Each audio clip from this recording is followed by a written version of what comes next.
the storyboard might be a little overwhelming. If you're taking on a graphic novel or a comic book, there's going to be a lot there. I've looked at students' works today, and they're kind of understanding now that the storyboard for a graphic novel is pretty big. There's going to be a lot of pictures, and I'm going to show an example of that, if that's okay. This one here is from Chrissy Walters. I want to show you an example of her storyboard. Now, I don't know if you can see this okay. I hope you can. Maybe it'll focus. Maybe not. I'm going to take examples from this, and I'll post it on the holler so you can see it.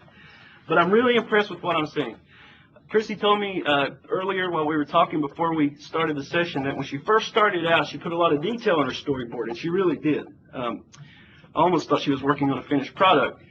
And then a little bit later, and you can see how it changes, she goes from a lot of detail to basic stick figures, which is, kind of happens with the time you're putting into building your storyboard.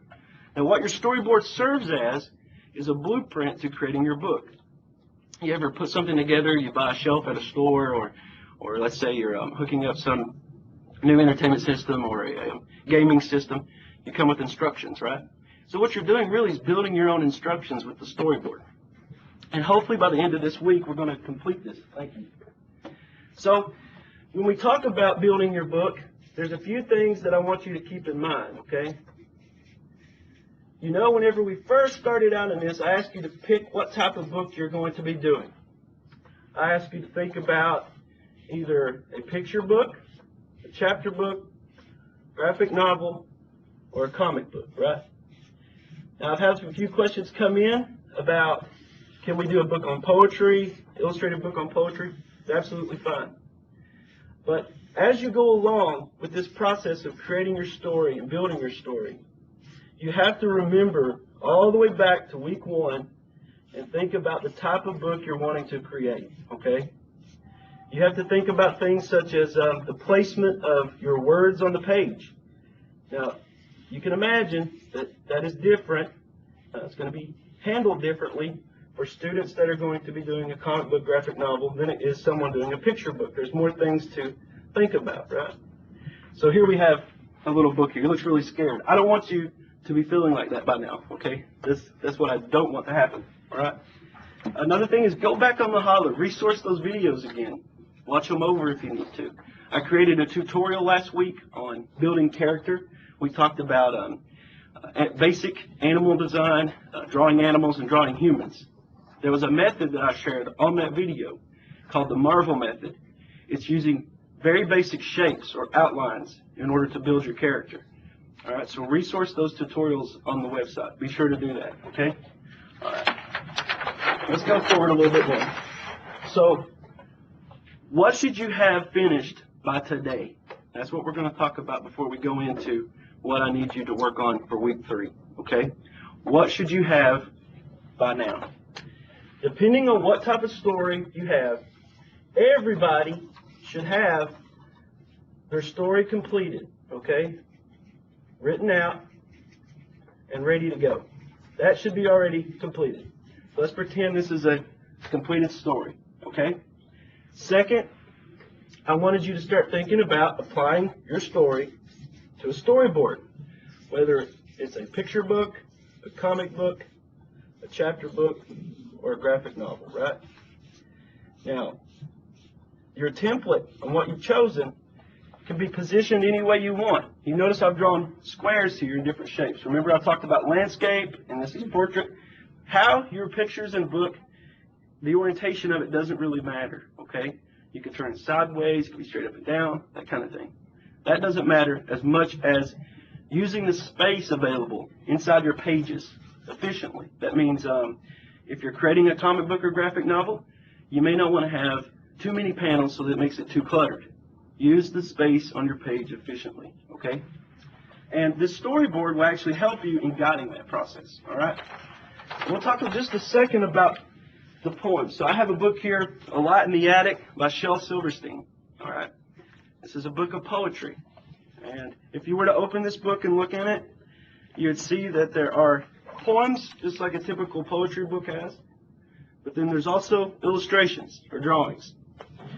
So as long as you incorporate drawings with words, pictures with words, you're okay. All right. So I just wanted to make sure we covered that.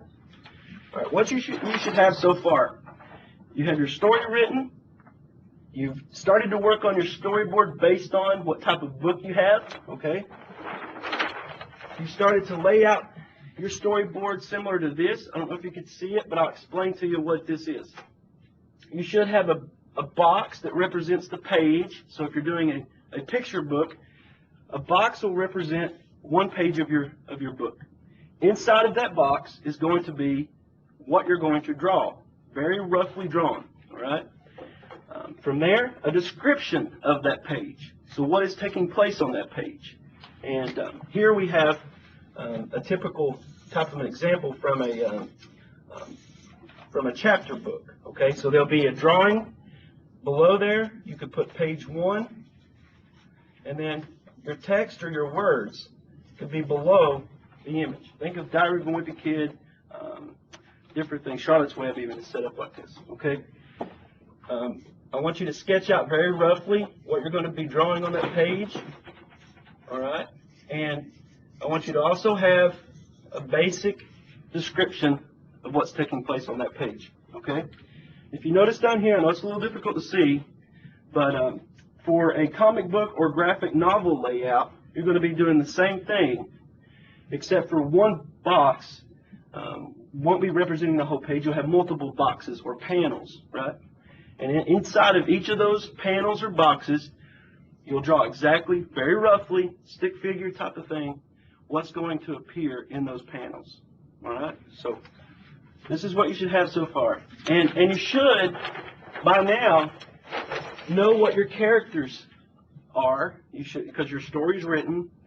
You don't have to have your character designs complete all the way, but you should at least know a general idea of what your characters look like. And I asked you last week to make a list of those characters. I wanted you to list every character in your book. Okay? And we gave a description last week of a student, a teacher, a mother, and a father, right? All right. So I want you to list those characters on a sheet of paper. I also ask you to list the settings that's going to be taking place in your story. Where is your story taking place? Last week I said school, and I think said home. Those are the two settings going to be used in my story. Okay?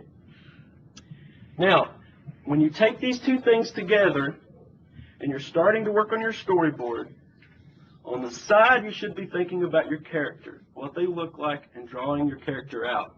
Okay? Draw things, add details towards your character. You're creating this character from ground up. What they look like, how they dress, their mannerisms, all that kind of thing. All right? Students today here at Belfry, I saw some great work on character design.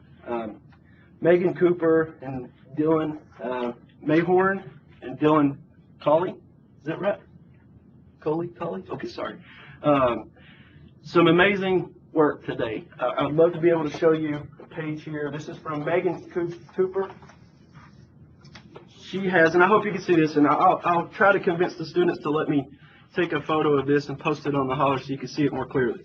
So what she's done, I know it's kind of hard to see, but she has the character drawn out, the full body here, a close-up of the face.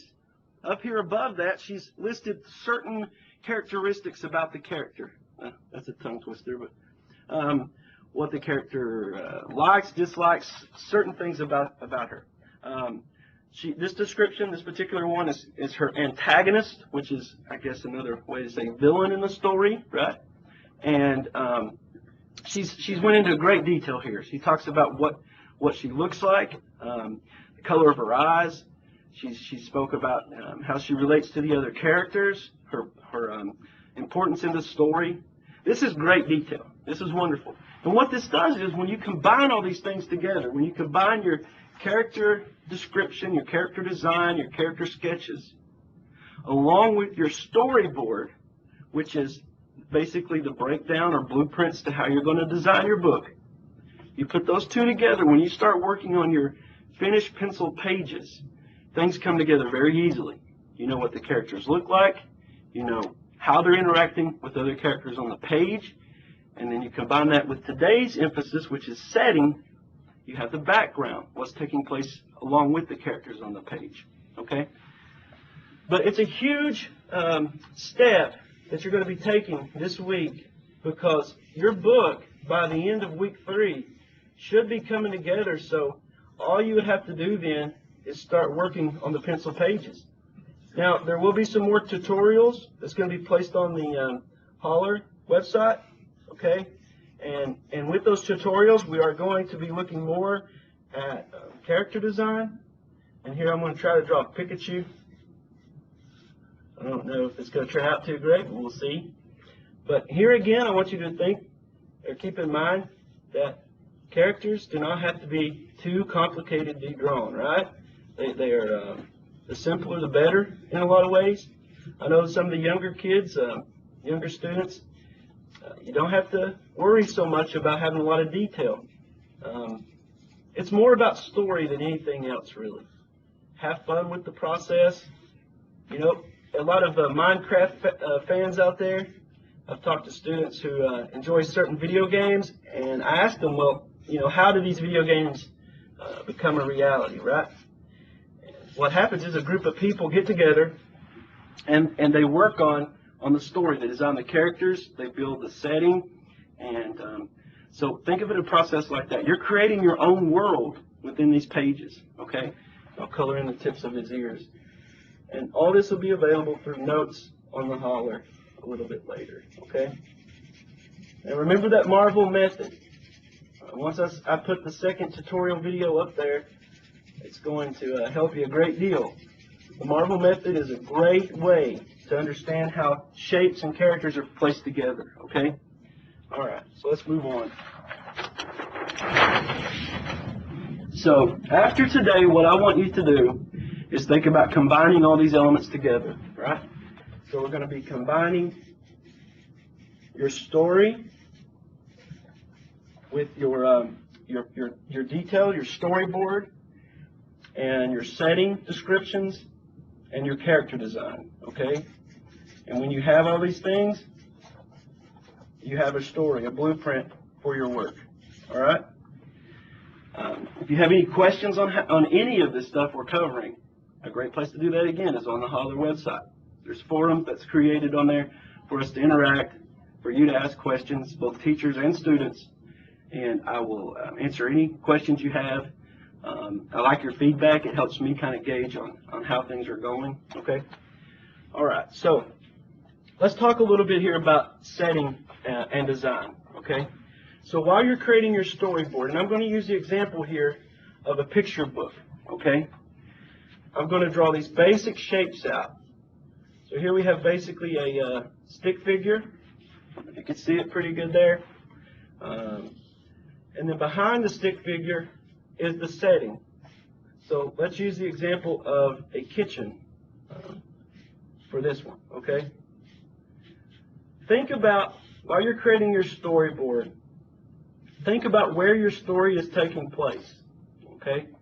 Last week we spoke a little bit about if a story is taking place in one location all throughout the entire book, think of all the different ways you can represent that setting to make it a little bit more enjoyable for the reader. If we just presented the setting in the same way every single time and every single picture we created, it might get a little boring, okay?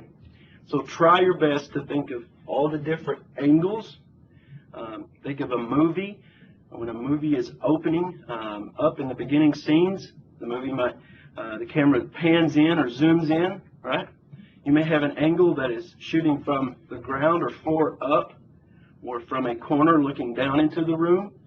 Think about these things as you're creating your storyboard, okay? And what happens is, once you have all these elements together, it's going to make it a lot more enjoyable for you later, and a lot easier for you later to put all those things together and start to create your actual book, okay? So let's talk a little bit more about setting and design now. This is going to be the last element that we're going to be covering before we start actual production on the book. Now you might be wondering, why is putting words to pictures broken up into 2 weeks, the 2 parts? And the reason for that is, this is basically your opportunity and chance to design your story in a way that you put a lot of thought into it. I've went to schools before, and I've worked with students, and we didn't have a lot of time, and we hurried and had to put the story together. And I could see the potential that what could happen if we had more time, and we have time now. So I want you to really put some thought into this process. Design it from the ground up, like I said, all these elements of your story. So what we do is we put the pieces together, right? And we start to create what your book will look like, how your story will look through images, pictures, all right, or illustrations, okay? I didn't talk about this too much last week, but another important part of your book is the cover. Whether this is whatever book that, type of book you're doing, whatever template you're choosing, the cover is very important. The cover is where your title will be.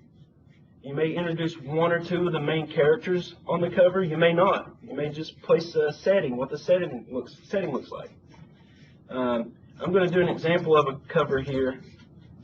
So this is called Harry the Hare, which is a rabbit, okay? And Harry the Hare, this is what the example of a cover for this book, what it might look like, okay? So I placed the main character on here, and I'm going to put him in a setting. The setting is going to be a desert, okay? He's got a backpack on. So a desert is sometimes flat. Often it's flat. In the far distance, you might have rows of mountains, maybe. Maybe you could add a cacti here, cactus. Okay, some rocks, that kind of thing. All right. So, and also you want to put your name on the cover. That's important. So what we have here is a basic type of example for a cover. All right. And I hope you can see it, but it's called Harry the Hare. We've got a rabbit, which is a hare. Okay. We've introduced where the story is going to be taking place. You know how confusing this book would be if you saw on the cover, it's called Harry the Hare, and you see a desert behind him, and then you open the book, and it's taking place on the moon. Where did the desert? What happened? What is that about? All of these things connect together. So your cover should have the same type of elements in it, or parts in it, as your story does, okay? This is your book. This is your creation. I want you to think about different ways to make it interesting and suitable to what you want. It's about your work. Later on, as we go through this process, I'm going to be showcasing different young illustrators and artists and writers' work. I'm going to be showcasing that on the Holler, and then later on down the road, I'll be even showcasing it on my Facebook too. This is about your work, okay, more than anything. So think about that cover. Think about how to incorporate the parts of your story into that cover so that when the readers pick up your book and they look at that cover, they get a general idea of what to expect when they open those pages, okay? All right. So setting. And a great way to show how to use setting and how to think about setting is to look at some popular cartoon characters today, okay? And I'm going to use SpongeBob as an example, all right? I think his name is Patrick. So I'll draw Patrick here. All right.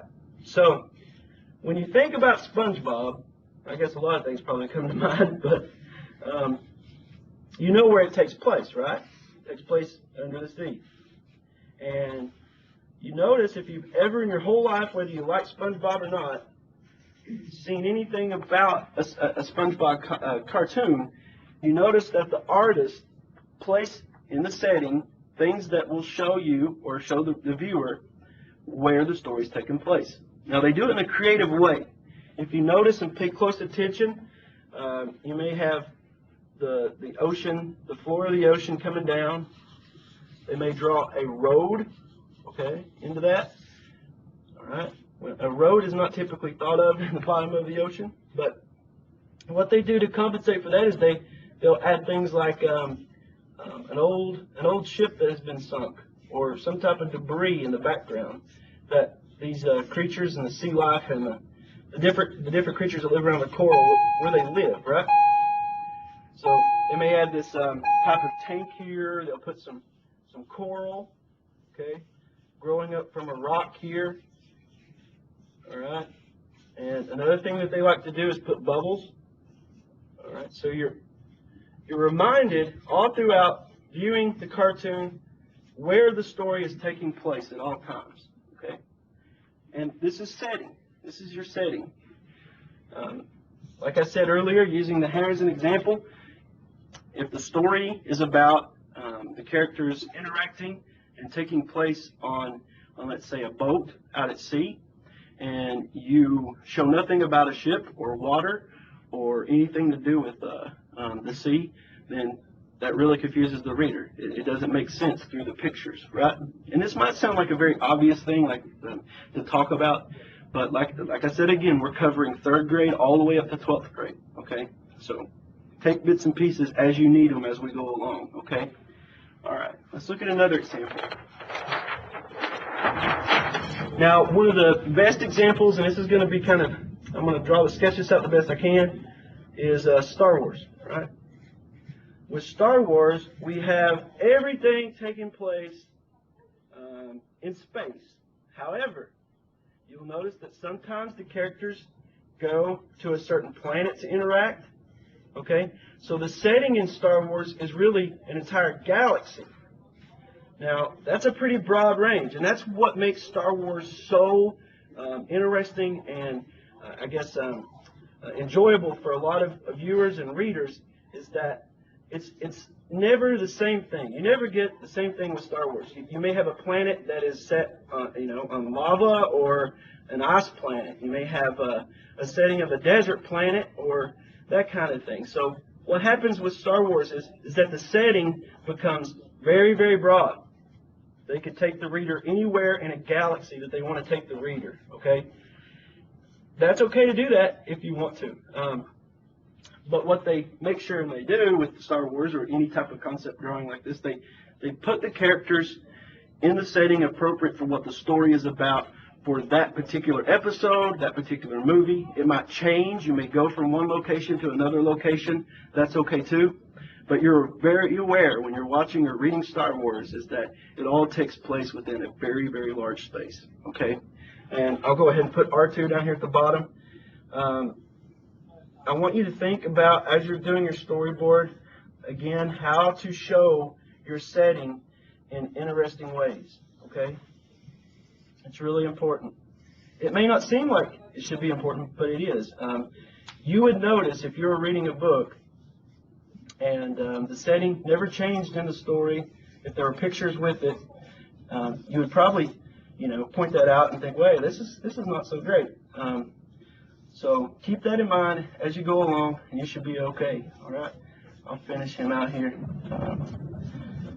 And again, all of these notes are going to be put on the holler, so you can access them later. There's the best R2 I can do in the time frame here. So there we go. We got R2 at the bottom. Okay. Now, like I said, we're going to be showcasing your stories at the end of this, and I hope the ones that are taking this serious will really put a lot of effort and time into creating what your story, what your book will look like with pictures added to it. Okay? All right. I want to give some examples. Now, a huge part of this program and the art gallery workshop is that you do research on your own. Okay? And there's a few things I want to show you today that I want you to look up on your own. You don't have to look up all of these, but these are great examples on using setting with drawings and illustrations in a book. Okay? The first one I want you to try to look up and research a little more is a book called Where the Wild Things Are. A lot of you already know what that book is. You've probably watched the movie, but we're not talking about the movie. I want you to look up Maurice Sendak's, and that's the author's name, Maurice Sendak, his book, Where the Wild Things Are. In this book, Maurice transports a little boy into a whole different world. And it's a world that Maurice creates. When you create your own world in your story, you have a lot of room to create. You can do anything you want, right? in Where the Wild Things Are, there's things familiar to the reader. There's trees. There's a forest or jungle type environment. Okay, it's not that it's completely foreign or alien to us, but at the same time, though, he incorporates these very strange characters, these monster type looking characters. He incorporates different strange elements they interact with in the setting. Okay, so look up Where the Wild Things Are and check that out. Another is Charlotte's Web by E.B. White.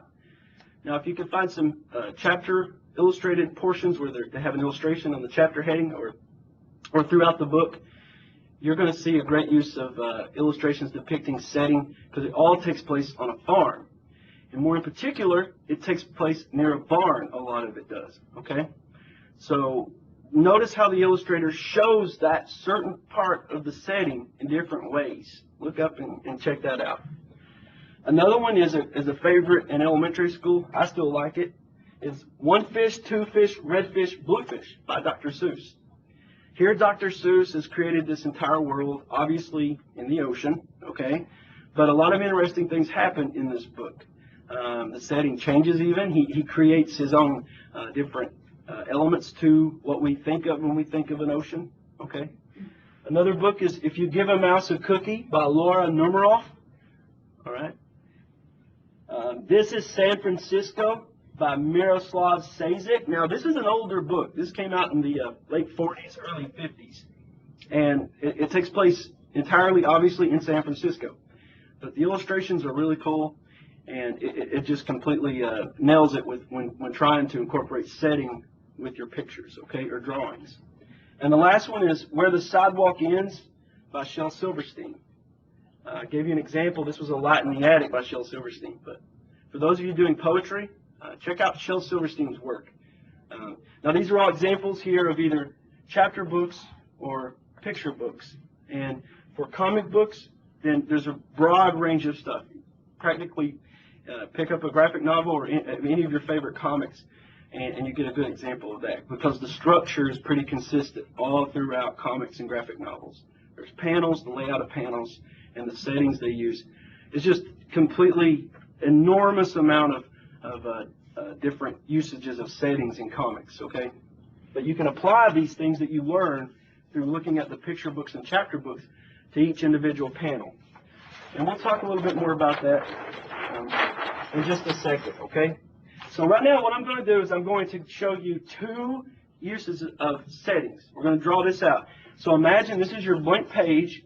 You already have your storyboard. You have your characters designed. You're looking at them. Your papers are right beside you. You've got this blank page in front of you, and you need to create a setting with your story, okay? And that's what we're going to do here. All right. The first thing you need to have already decided upon is the placement of your words. I'm going to use a picture book as an example, okay? This is different for every template you're going to use. But for a picture book, you have to think about where are the words going to appear? Where are the words appearing on the page? Okay? All right, so let's do a desert setting here. So we may have a cactus or cacti here, a couple of them. Maybe put some rocks in there. Put a road coming up.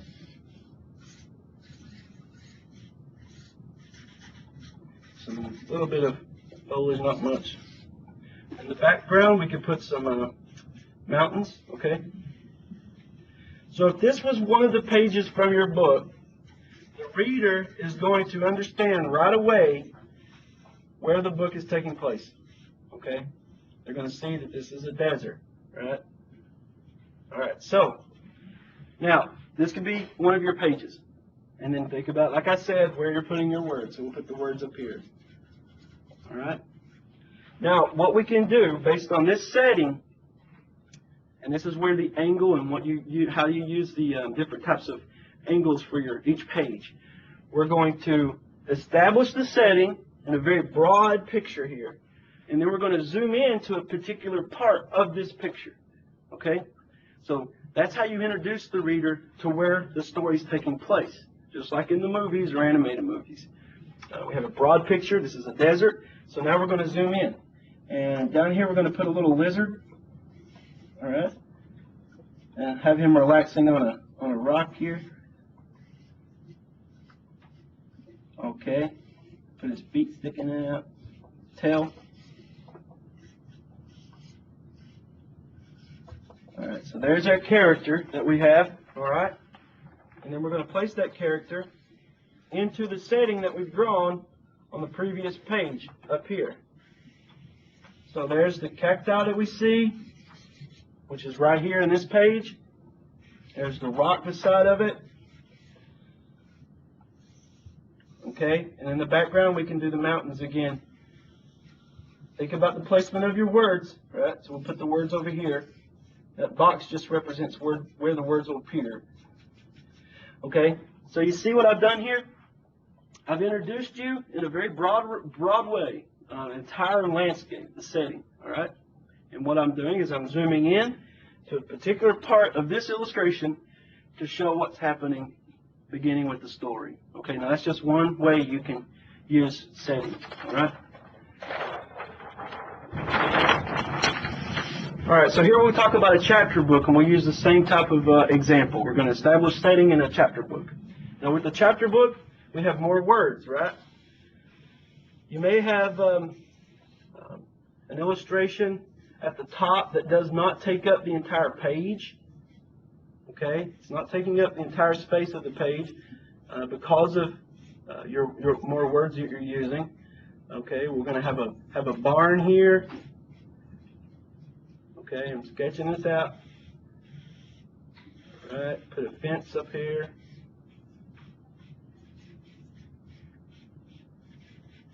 All right, there's our barn, and back here we can add some trees, right?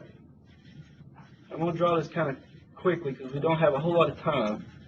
All right, so here's 7 minutes. Okay, thank you. So here's our barn, right? And then we can go ahead and place the character in that setting. We'll draw a chicken, okay? There's our chicken. And we'll put him standing beside of the barn, right? You can draw the barn in the background, just like that, okay? All right. And down here at the bottom is where your words are going to be placed, right? Okay? Now again, I'm going to place this on theholler.org so you can check it out later. For comic books, you're going to do the same thing, but you're going to draw these panels out. You're going to know what's going to appear in each panel, similar to the examples that I showed you earlier when we first started. All right, and this is probably the most challenging template to use just because there's more opportunities to draw settings. And because of that, I want you to think about, you don't have to place a background in every single panel. As long as you, in at least a few of the panels, show where the character is and how they're interacting. In some of the future panels, you may just have the characters talking with no background. That's perfectly fine. Just remember to establish the setting in at least one or two of the first or early panels of a page, okay, or of an event in the story, okay. Before week 4, here's what I want you to do, okay. Continue to develop your storyboard, your layout of your pages, your character design, and now start to think about the setting, okay. All right.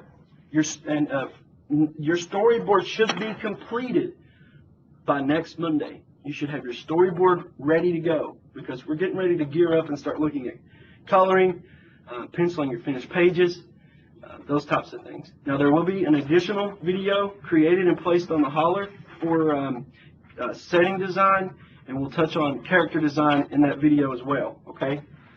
I want you to continue to research on your own. This is fun. You go to Google probably 100 times a day anyway when you get out of school, maybe while you're at school. While you're doing some searches for some stuff, look up other artists, authors, illustrators, writers' work that is similar to the type of book you're creating. Kind of what I did earlier when I used examples of where the Wild Things are, Charlotte's Web, etc. Okay? And visit theholler.org. Visit there. Interact. There's videos. There's resources being posted. If you really take this serious, what's going to happen is you're going to have a product, a book, by the end of this. Okay? that you can enter into competitions. We have state-based competitions that are open and available for every grade. We can enter your work into those competitions, which you can get scholarships and you can get other things for school. It also is would be great for you to place or win in one of these competitions, because that establishes you for your career path later. Let's say you want to go on to school for art design, graphic design, that kind of thing. Winning a competition only helps, okay? There's huge career opportunities for this. I'm going to be sharing with you a website. It's the WIN website, where you can go into this website and you can look up careers using art, illustration, graphic design, okay? There's tons out there. There's more than you would ever imagine. I'm going to put that on theholler.org this week for you, so be looking for that, okay? Now, all of this we're doing here, like I said early on, is groundbreaking. It is. We're incorporating all these different schools, counties, and we're all moving towards one goal, which is enabling students to have another option as a career after school, okay? But a huge part of this, and we have all these opportunities, the best way to erase these opportunities, to take them completely out of your picture, okay, is if you mess around with drugs or alcohol. Now, I'm telling you from experience of having gone through some pretty terrible things, okay? Art is a great way to express how you're feeling, and we all have problems. We all have stuff that comes up from 3rd grade to 12th grade until you're in your 30s like me, okay? Problems there's no shortage of them. But if you start to, I don't know, cope with those things by turning to either alcohol, drugs, or something like that, all these opportunities we're talking about, they disappear. They go away. They evaporate, all right? Use this as an opportunity to share your thoughts, your ideas, your feelings. That's the main goal. I want to see your work in print, okay? And so next week we'll be preparing. We'll have your storyboard ready. We'll start looking at these penciled pages, and hopefully everybody will be all at the caught up at the right spot, and we can move freely through the rest of this project, okay? All right. I think that pretty much sums it up for this week. Got a couple of minutes. Want to share anything about your stories? Will you let me share? All right, can we just share some of your art? Go ahead. We're trying to get these Belfry High School students to share their art. They're so talented, and they don't want to get in front of the camera, but we're going to try to see if you can, let me see if I can put it back here. If you can, it's pencil sketches, so I'm not sure that you can see, but we'll try to get some pictures of these and get them on the holler. But there's so much talent here with these students, and I really wish they would come up and take credit, but they're playing shy on us today. Can I share this one? All right, here's another quiet guy with a lot of skill. I don't know that you can see this, but yeah. I'm anxious to see talent and sketches and drawings from all over the 17 county region to which we're projecting. I also want to say that after we record these sessions, it takes a little while for us to get them populated on the holler. So bear with us, even though they may not be on there that afternoon. It's a process, and we're trying our best to get them on there as quickly as we possibly can. Also, remember to contact your innovation coordinator for your art supplies. We want to make sure that you get those, and those are just beginning, so you may want to purchase some additional ones for your students as well. Are there any questions?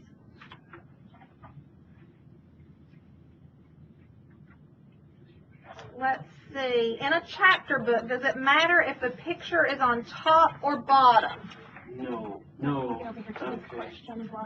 Okay. Absolutely not. That is the placement. That's one thing. I'm glad. Thank you for that question. When we design our templates, what that does is just give us kind of a general idea of what the book will look like. So if you have a picture book, you know that the drawings are going to fill up the entire page, right? For a chapter book, there has to be illustrations. Where you place those, it doesn't matter. And I keep going back to Diary of a Wimpy Kid here, which is, it's a chapter book kind of, but there's a lot of words in it. You notice that sometimes those illustrations are placed in between paragraphs, Sometimes they're at the top, sometimes they're at the bottom, right? So it varies tremendously. It's up to you. This is your creation. As long as you have drawings with words, you're good. We have another question. Do stories need to be typed? Okay. They can be typed.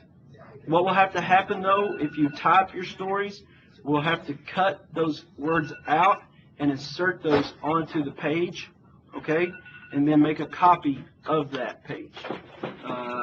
There are computer programs like Photoshop. If you know how to use Photoshop and could place text on your page yourself, some of the high schoolers that have computer classes know how to do this. They work with it perfectly fine. If you don't, you'd like to handwrite the words, that's perfectly fine. Okay, but if you do choose to type out your story, you need to leave room for that text, those words on your page, and you need to send in your pictures, and you need to scan those words. When you make a copy of the student's artwork, you'll have to place those, cut out the little paragraph with the words on it, place it on the page, and then make a copy of that artwork to send in. Okay. One of my students would like to know what type of software you used in the drawing tutorial video. That's a good question. I hope you enjoyed the drawing tutorial video. The software that I used, the tablet, I used a Wacom tablet or a Wacom tablet, or however you pronounce it. It's not mine. It was the university's. I use a small version of that at home. That's how I could draw with the pen. But the program that I used was Adobe Photoshop. Okay, it's a great program to use for a drawer. Can students write on the back of their paper to continue their story? Yeah, well, sure, but what you have to think about is that so you're doing a chapter book, okay? So you're going to have a page. You're going to have a page with a lot of words on there, or more words than a picture book. So let's just use a portrait oriented. That means up, straight up and down example of a page, okay? All right. So let's say you have words up here. So here's some words. All right, and then you have your illustration here, and then down below you have some more words. Okay. This is going to be one page of your book, right? On another page, then, you'll continue the story, so that when you go in to make copies of this, you'll make a copy front and back to that, okay? So you'll have another page. You may have, this is kind of hard to see, but you may have another page here for your chapter book where the drawing is at the top, and then all the words are at the bottom. So we could say this is page 1, and this is page 2. Okay? That's kind of a Roman numeral, sorry. But so page 1 and page 2 is the flow of the book. The teachers then, whenever you go make a copy of this, you could type out the words like in a Word document, print it, cut them out, put them on the page with the drawing, take those in, and then make a copy, okay? If we do a pencil drawing, can we scan it and add to text file, type the book, and then add pictures to it? Well, sure, yeah. I mean, if you know how, like I said, we're going from 3rd grade all the way up to 12th grade. Of course, there's computer classes offered in high school, so a lot of students have access to programs that they can use to make their book a certain way or add a certain process to creating their book. If you know how to do these things, absolutely, okay? But what I'm doing is I'm trying to give a broad enough range in creating this so we can incorporate 3rd grade all the way up to 12th grade. These are all great questions, by the way. So absolutely you can, yeah. Any more questions at all? Are you sure? You can always go to holler.org and send me whatever questions you have, and I'll be sure and answer it. Thank you so much for participating. I'm really excited to see what everybody comes up with, okay? Turn it back over to Kelly here.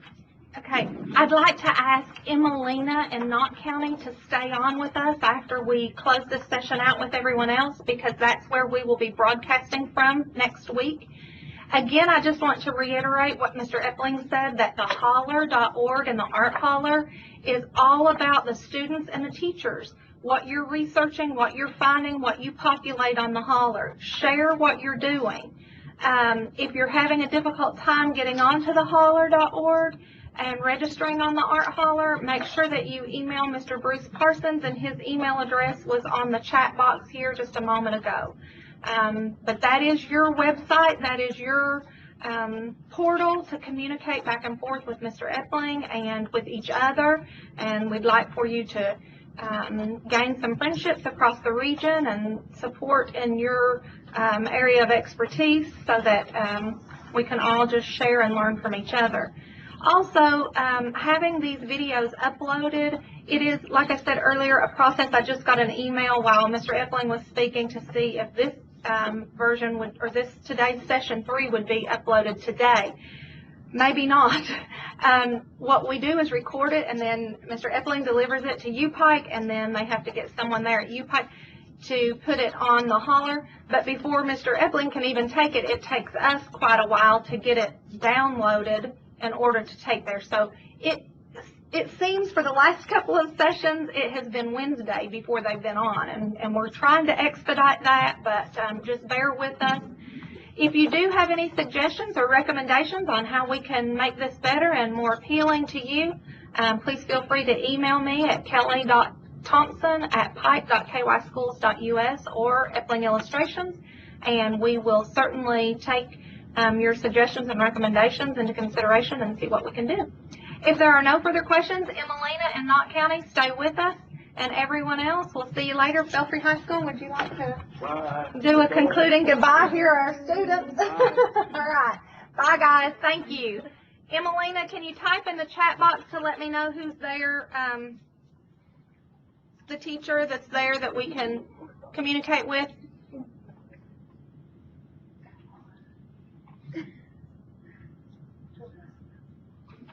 Okay.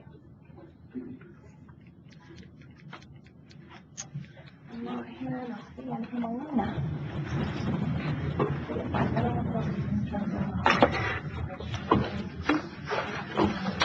Oh, the keyboard.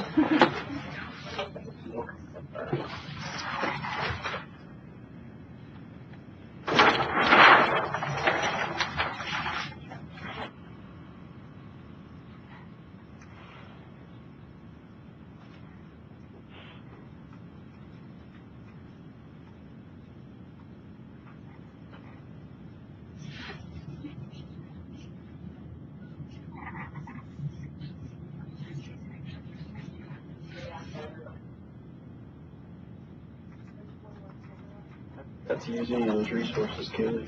But it's okay. That would have took too much time. I think I covered it. I'm on the storyboard. That's fine. You did a fabulous job. Thank you. I tried to remember it.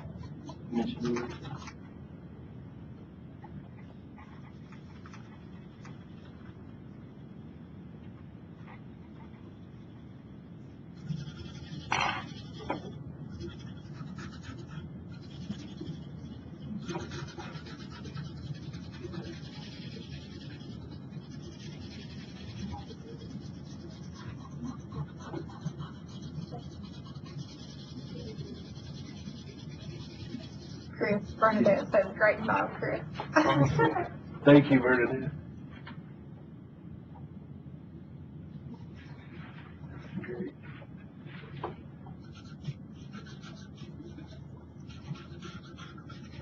Going these kids will really help.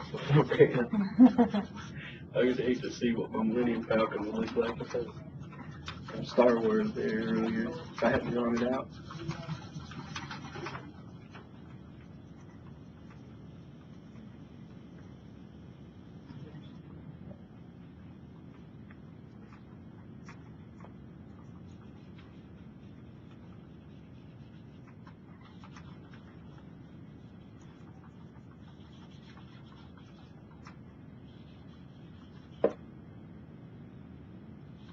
Oh, I squeaked because I forget to put my glasses on.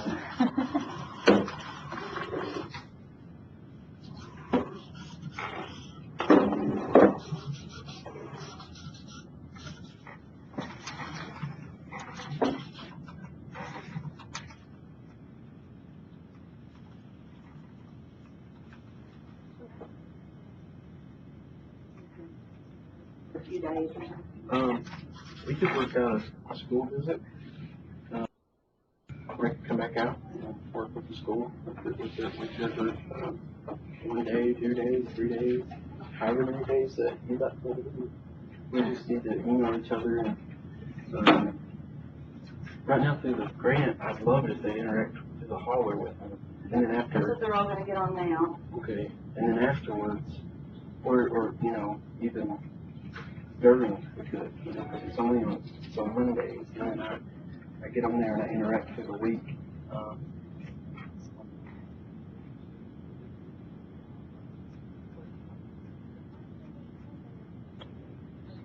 Okay, we're ready to start. Yay, we hear you. Hello. Oh, music to our ears. Now if we can just see you, go up to I'm your working on it, video. sorry. Okay, go up to your video and click video. How about that? I think we're going to see you shortly. Yay! Emelina! Great, high five. Good job. Okay, super. So is this the location from where we'll be projecting next week? I think library. In our library? Okay, are you using the Mondo board right now? Yes. Okay, so the Mondo board will just be moved to the library? Yes. All right, super. So did you guys, the students, did you join us today? Yeah. Super! Great. Do you have any sketches or artwork that you want to hold up to share? Feel free to.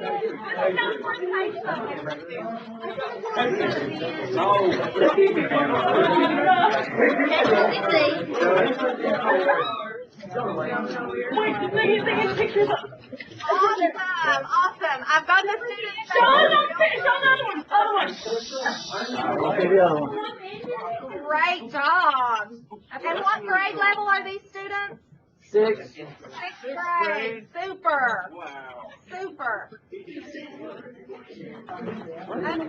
Well, when we were showing you the pencil sketches for the Melbury students, were you able to see them? No. Not very clear, no. It wasn't very clear. Okay. So maybe what we know is that pencil sketches don't show up very well. The marker sketches maybe a little better. Yeah. Do you guys have anything that's a little darker? You do?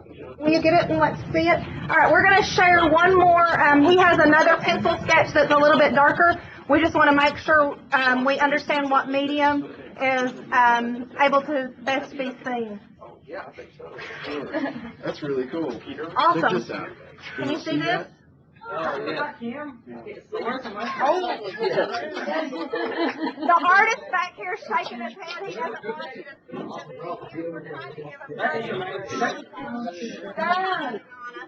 Okay, well, I think our connection is good. I think our internet connectivity gives us good speed and good video. And so we look forward to coming to Emelina next Monday. We'll try to be there by about 8:30. And we'll get started there, okay? Okay. All right, thank you so much. Bye, guys. Hey. I'll see you Monday, okay? Thanks, guys. When I got kids on there, I was like, God, I need to see you all. You're right. Chop this over. That's you? James Mallet? Yeah. Mallet. Mallet. I think I Change it to mallet, and my wife can be a mallet. This one? This one? Yeah. Awesome. I love that. So, that's Judy's dad? That's Jana's dad and Beverly's husband. Okay. He's a clown. Like in part two? Yeah. No kidding, that's so scary. That's so scary. Who's this? That's Beverly. Wow. Beverly. Wow. I like that. I love this. Her digital art. You kidding me? That's yours? You drew that? Yeah. Let me see I can that. show you some of I hate mine. you. Okay, Can we I'm do gonna walk away digital? before I Can we go do back. digital art for? Yeah. Really? Yes. I think so. Look at this, Kelly. She did. Oh my goodness. Can I just quit already? Will you guys? Guys, upload that on the holler. Please Yes, upload- we want yes, to see please it. upload We want to upload it right now. Let's go upload right now. Come on. Yeah, good deal. Yeah. I want that picture. I want to upload too.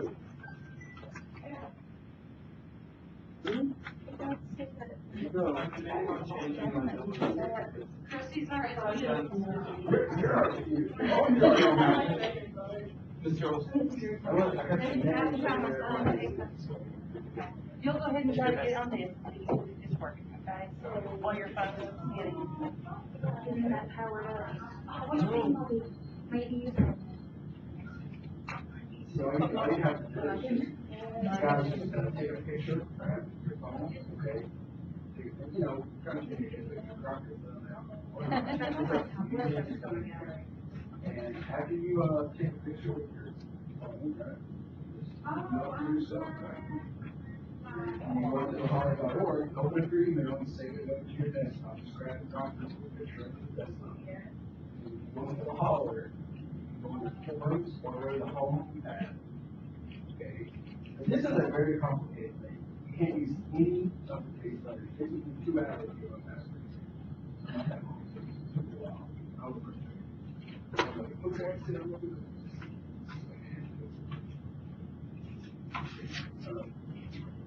Yeah.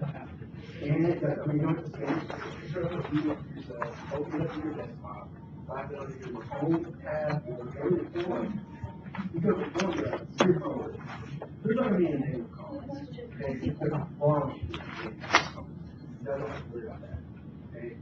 Like, right, Kelly? Pardon me? If they show their artwork, we will not. If there's one negative comment, we'll cut it out. Oh, it will be cut off I mean, immediately. I know what that's like, sharing your work. As an artist, it's a very vulnerable feeling. But you're sharing your work, and Always put your like signature at the bottom. yeah, always sign everything. But you share your work, and then you're like, well, what's somebody going to say? What's somebody going to jerk about? Because, you know what, you can draw something that's very cool, right? Very, you know, and then somebody will come along, let's say they like anime or